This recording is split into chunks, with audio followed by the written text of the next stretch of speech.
Hello everyone, आज की video में हम लैंगिक अनुपात में कमी के कौन कौन से कारण हैं इसे स्टेप बाय स्टेप हम समझेंगे। दोस्तों, ये जो वीडियो है बीएड, यूजीसी नेट, टेट और शोधार्थियों सभी प्रतियोगी परीक्षाओं के लिए महत्वपूर्ण है, तो इसे ध्यान से देखिएगा। तो लैंगिक अनुपात में कमी के कौन कौन से मुख्य कारण आप देख पा रहे हैं इसमें। सबसे पहला मुख्य कारण है पुत्र मोह, दूसरा है पितृस्थानीय समाज, चिकित्सीय संसाधनों का दुरुपयोग, पुत्र संतान के बाद परिवार नियोजन, ठीक है, पितृसत्तात्मक समाज।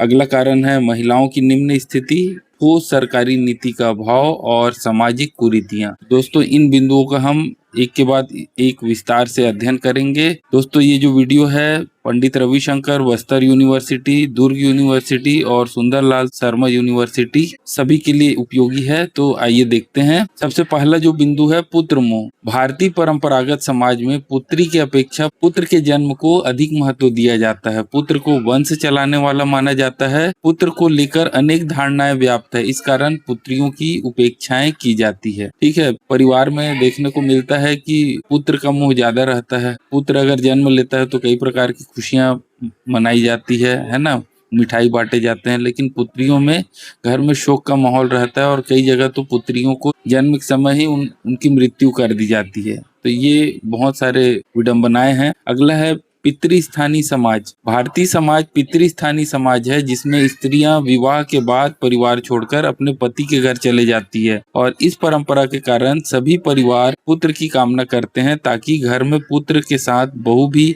निवास करके रह सके और बुढ़ापे का सहारा बन सके। ये पितृस्थानीय समाज की विडंबना है, ये मुख्य कारण है।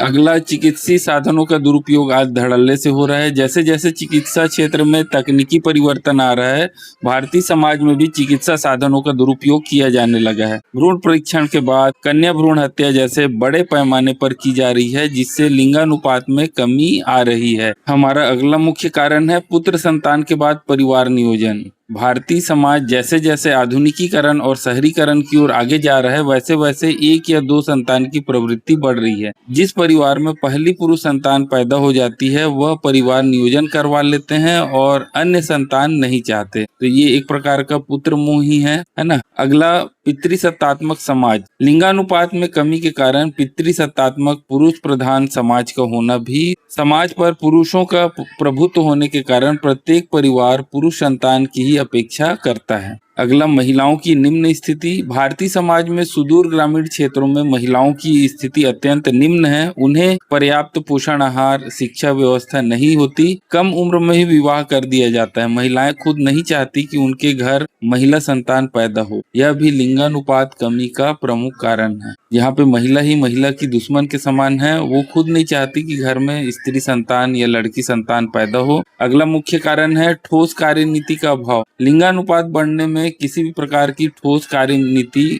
नहीं है। विगत कुछ वर्षों से इस प्रकार की नीति बनी है। फिलहाल लिंगानुपात की स्थिति चिंताजनक बनी हुई है। कई राज्य हैं जहां पे लिंगानुपात औसत से भी नीचे हो रही है और ये ठोस कार्यनीति या ठोस सरकारी नीति के अभाव में ऐसा हो रहा है। सामाजिक कुरीतियां भी इसका प्रमुख कारण है। समाज में अनेक प्रकार की कुरीतियां हैं जिसे परिवार महिला संतान नहीं चाहती, जैसे कि दहेज प्रथा, बहुत सारा धन देना पड़ता है, दहेज हत्या, विधवा प्रथा, विवाह की अनिवार्यता इत्यादि, जिससे महिलाएं संतानों के प्रति भेदभाव देखने को मिलता है। प्रमुख कारण है जो लिंगानुपात में कमी को व्यक्त करती है। दोस्तों, अगर ये वीडियो पसंद आए तो इसे लाइक जरूर कीजिए, हमारे चैनल को सब्सक्राइब कीजिए। मैं इसी प्रकार का वीडियो लाते रहूंगा। अंत तक देखने के लिए थैंक यू।